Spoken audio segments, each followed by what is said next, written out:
जब पूरी कौम ने झूठे माकौर ने सर साम लिया, तब एक जानते हैं क्या हुआ उस दिन जब आसमान से फैसला नाजिल हुआ। एक सख्त कहत ने पूरी कौम को हिलाकर रख दिया था।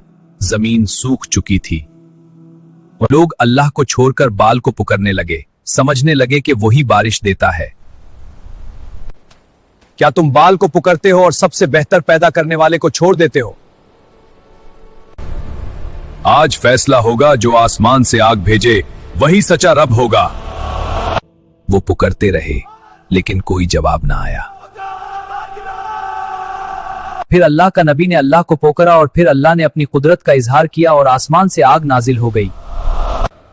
उस लम्हे सच सबके सामने वज़े हो गया, हक सिर्फ अल्लाह है।